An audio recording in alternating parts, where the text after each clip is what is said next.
a todos, bienvenidos una vez más a otro de nuestros videos. En esta ocasión hablaremos de investigación de campo. Sin más, vamos allá. ¿Qué es la investigación de campo? La investigación de campo es un tipo de investigación en el cual se adquieren o se miden datos sobre un suceso en particular en el lugar donde sucede, en el lugar donde se presenta.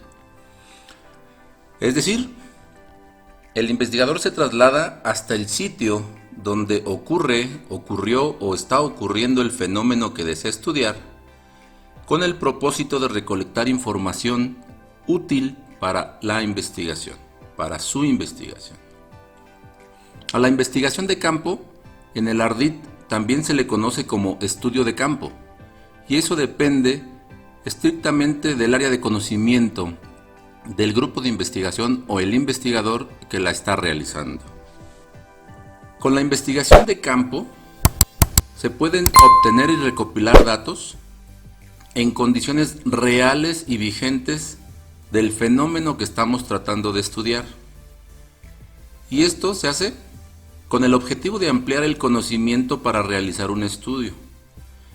Muchas ocasiones, la investigación documental, la teoría previa, no son suficientemente claras o descriptivas para comprender un fenómeno específico. Vamos, los investigadores previos a nosotros no han tenido la habilidad, la capacidad, los recursos quizás, para plasmar en sus investigaciones lo que realmente ocurre en un fenómeno o en un lugar determinado. Por eso tiene auge, por eso es tan importante la investigación de campo. Por otro lado, se puede utilizar información ya sea con fines prácticos para realizar diagnósticos y proponer cambios para modificar una situación en particular. Esto es, puede ser que estés analizando los caudales de los ríos y se proponga realizar cambios ya sea en la trayectoria, poner un dique, cosas de ese tipo que permitan hacer modificaciones o cambios al fenómeno que estamos estudiando y poderlo segmentar, poderlo clasificar y comprender. Recordemos pues que estas modificaciones son efectuadas en el lugar o ubicación donde ocurre el acontecimiento. El investigador en este caso tiene que trasladarse hasta allá, capturar datos que van a surgir obviamente del planteamiento del problema, que van a surgir obviamente del protocolo de investigación, o que van a corresponder a las variables determinadas de la investigación o el fenómeno que están atacando. El investigador tiene la posibilidad de recabar cualquier cantidad de datos, todos los que sus recursos, su tiempo, sus inquietudes, su curiosidad le permitan y desee. Algo importante es que lo que otorga mayor dominio, lo que le permitirá tener mayor control del fenómeno, es la cantidad de los experimentos, las pruebas, las validaciones y la calidad de todos ellos. En ese tenor se construye una investigación, una obtención de datos bastante robusta, bastante congruente y por lo tanto redundará en una solución o en un conjunto de propuestas de solución para el fenómeno o problema planteado que sin duda van a satisfacer las necesidades de quien desea solucionar ese problema. Hay dos formas de obtener datos en esta investigación de campo. Por un lado, puede ser estrictamente observación, y con esto no quiero hacerla menos, la observación es muy importante, o bien puede haber interacción con el objeto o con el sujeto o los sujetos o los objetos que forman parte de este estudio. ¿Cómo pasa eso? Pues en ocasiones se aplican entrevistas, encuestas, técnicas e instrumentos que están dirigidos a seres vivos, seres humanos, no lo sé. Algo importante que no podemos perder de vista es que hasta este momento la investigación de campo suena maravillosa. Suena impresionantemente útil, porque es muy práctica, porque es vivencial prácticamente. Para las y los investigadores que son muy kinestésicos, esto es maravilloso, aplica de una manera natural. Sin embargo, tiene un pero, un gran pero, y se llama costos. ¿Costos en qué? En los dos recursos quizás, o mejor dicho, en los tres recursos más importantes. Por un lado, tiempo. Mientras más tiempo inviertas, seguramente podrás obtener mejores datos y mejores resultados. Por otro lado están los recursos materiales, dinero, tecnología, medios, todo lo que esos recursos materiales abordan. Mientras más inviertas en ellos, obviamente se convierte en una investigación más costosa. Y finalmente, los recursos humanos. Mientras más recursos humanos involucres en la investigación, seguramente serán de más y mejor calidad. Por lo tanto, esperarás una mayor calidad, una mejor calidad de los datos y de los resultados que se obtengan en dicha investigación. Y aquí hago una observación puntual. No porque involucres a 20 investigadores quiere decir que vas a tener directamente proporcional 20 veces más calidad o más cantidad de datos o de resultados en tu investigación. No. Pero sí es cierto que un equipo de investigación, en su conjunto desde el investigador líder hasta los ayudantes, va a tener mejores resultados en mucho menos tiempo y con mucho menos recursos que un solo investigador haciendo o buscando la solución al problema planteado. La investigación de campo tiene tres diseños, o sugiere tres diseños. Por un lado, el primero es el preexperimental. Este tipo de diseño, el investigador generalmente no tiene control sobre las variables que afectan el fenómeno de estudio. Por eso es preexperimental. Aquí se realiza una recolección de datos antes y después de que se apliquen las variables de investigación. Se generan el conjunto de datos para convertirlo en información y se comparan esos datos obtenidos en el antes y después para generar conclusiones. El segundo de ellos es el diseño cuasi experimental. En este, el investigador tiene control sobre estrictamente una de las variables que afectan al fenómeno que se desea estudiar. Una. Y será su valía, será su capacidad de manipular esa variable la que le determine condiciones antes, durante, después de manipularla. A diferencia de los diseños experimentales, en estos cuasi experimentales, el investigador trabaja, ejecuta sobre grupos previamente conformados, si es que estamos hablando de animales, de seres vivos, de seres humanos, en fin. ¿Qué desventajas o qué peros podría tener este diseño cuasi experimental? Pues esencialmente uno que sí es importante. Los resultados que se obtengan a partir de ejecutar este diseño cuasi experimental pueden llegar a ser menos confiables, menos interpretativos de la realidad, menos comprensión del fenómeno en sí y su realidad. ¿Por qué? Porque como solamente está tomando una variable, automáticamente al elegirla, el investigador está sesgando la investigación a una sola porción de ella. Y eso automáticamente nos va a arrojar estrictamente resultados parciales o sesgados de todo el fenómeno. Por último, tenemos el diseño experimental. Y en este el investigador tiene control sobre todas las variables que intervienen en la investigación. Y por todas quiero decir, todas las que se hayan detectado, todas las que se hayan determinado por el investigador o grupo de investigación para atacar y analizar esa investigación. ¿Puede haber más? Sí. Sin embargo, recordemos que cada vez que agreguemos una variable a la investigación, automáticamente incrementamos todos los recursos que se tienen que aplicar en dicha investigación. Cuando tú introduces o cuando el investigador introduce las variables o las causas que se van a analizar, vas a poder observar, vas a poder analizar, vas a poder generar datos de cada una de las reacciones propias de la manipulación de esas variables. ¿En dónde? Pues en los sujetos o en los objetos o en el fenómeno que estás estudiando. Y eso, si lo imaginamos, se convierte automáticamente en una enorme matriz de resultados, en una enorme matriz de datos. Por otro lado, no perdamos de vista que el investigador o grupo de investigación tiene total libertad para hacer esos grupos, para formar esos grupos, su constitución, sus elementos, sus condiciones, en fin. ¿Cómo o por qué? Pues en teoría, en base al conocimiento previo, en base a lo que se ha investigado hasta ese momento, se toman las decisiones por parte del investigador para que las condiciones de esos grupos o las condiciones bajo las cuales van a trabajar sean las mejores, las que más aporten a la solución. Ahora bien, la investigación de campo tiene técnicas y estas existen porque hay una gran diversidad de fenómenos o de sucesos, problemas que pueden ser estudiados allá afuera, en el campo.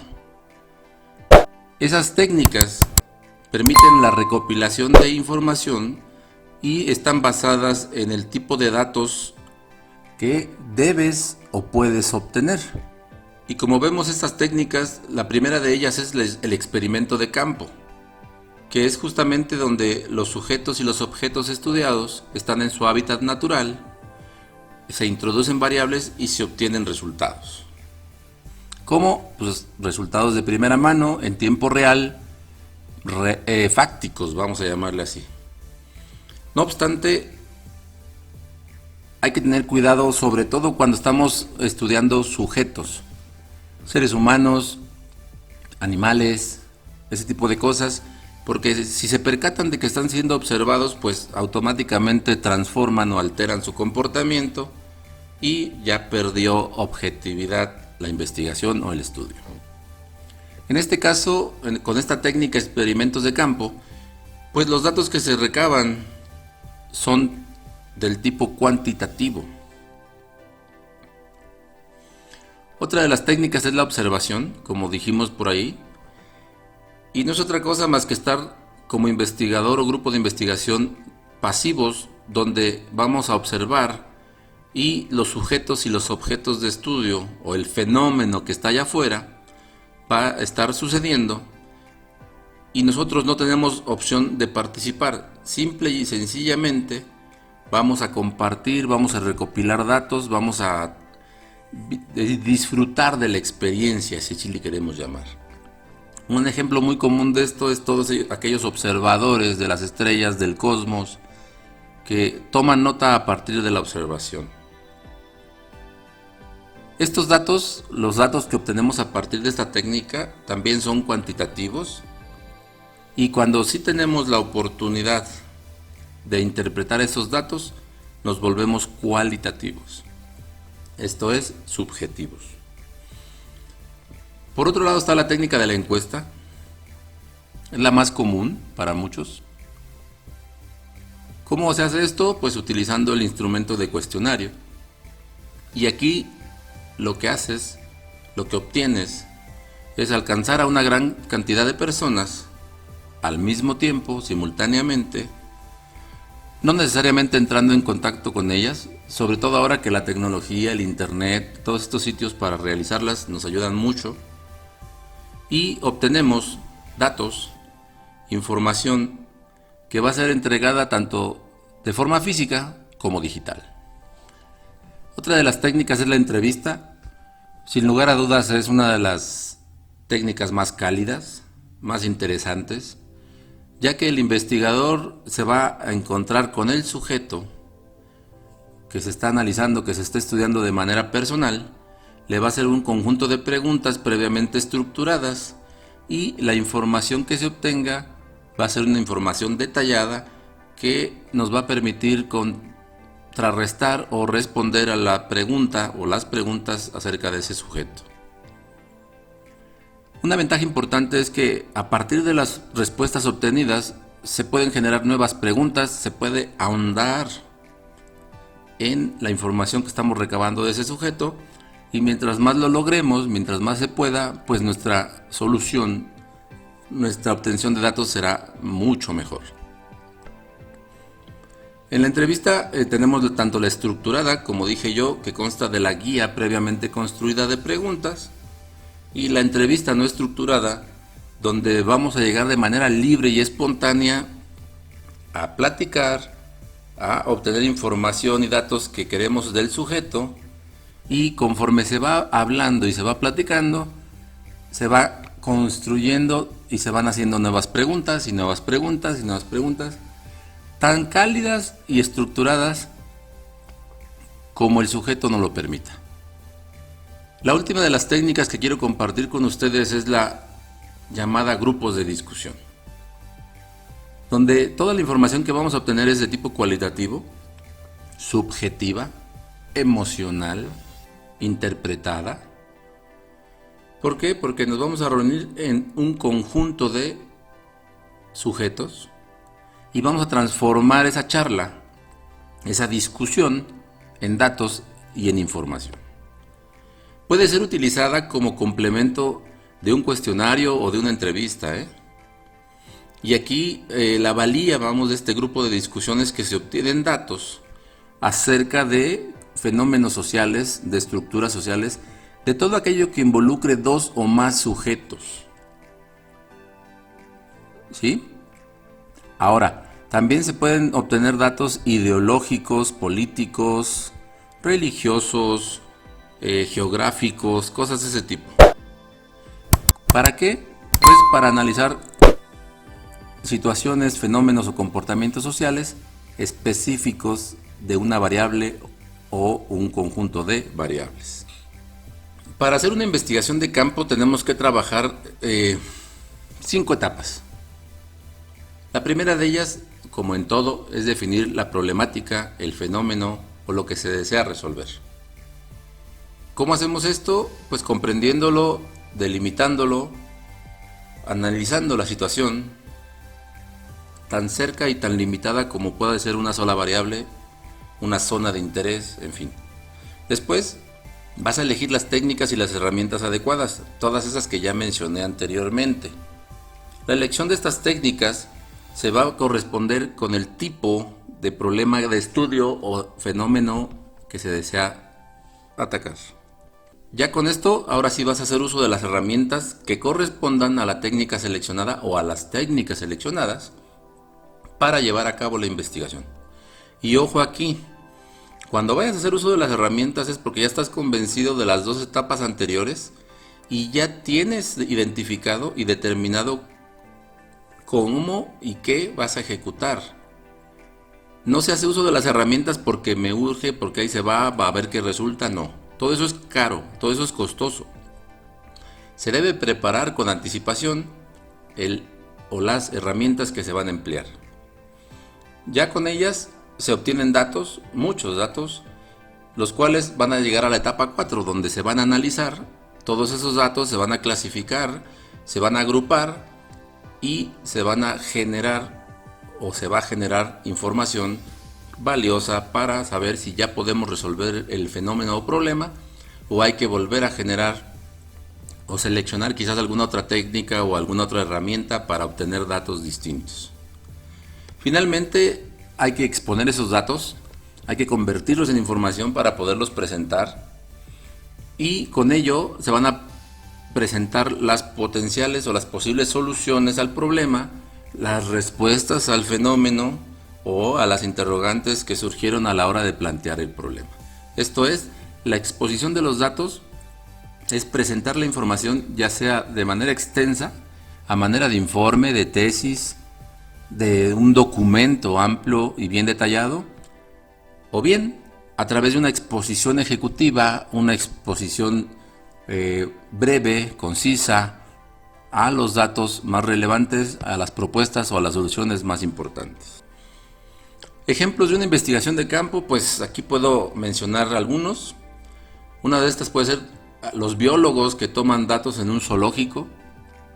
Otra puede ser los sociólogos que toman datos de la interacción social real en una ciudad, en una región, como habíamos mencionado. Los meteorólogos, cuando están analizando el clima por regiones, bajo condiciones específicas o en una ciudad bajo condiciones específicas, los fenómenos físicos y naturales que ocurren, por ejemplo, en los volcanes, en los ríos, o bien en las minas. Otro puede ser cómo se comporta un objeto o una reacción donde no interviene el ser humano. Por ejemplo, en los metales, en los minerales, ese tipo de cuestiones. Ha llegado el momento donde me toca invitarlos a la acción, donde les pido por favor que analicen el problema que ustedes desean resolver, analicen su proyecto de investigación que desean realizar y entonces determinen si la investigación de campo y alguna de sus técnicas son útiles para que ustedes como investigadores puedan realizar su trabajo. Entonces, manos a la obra. Hemos llegado al final del video, les pido por favor nos regalen un me gusta, se suscriban a nuestro canal, activen esa campanita. No les cuesta nada y para nosotros es muy útil. Como podrán ver del lado izquierdo ya están las pantallas que los van a llevar a otros interesantes videos de nuestro canal. Un saludo, hasta pronto.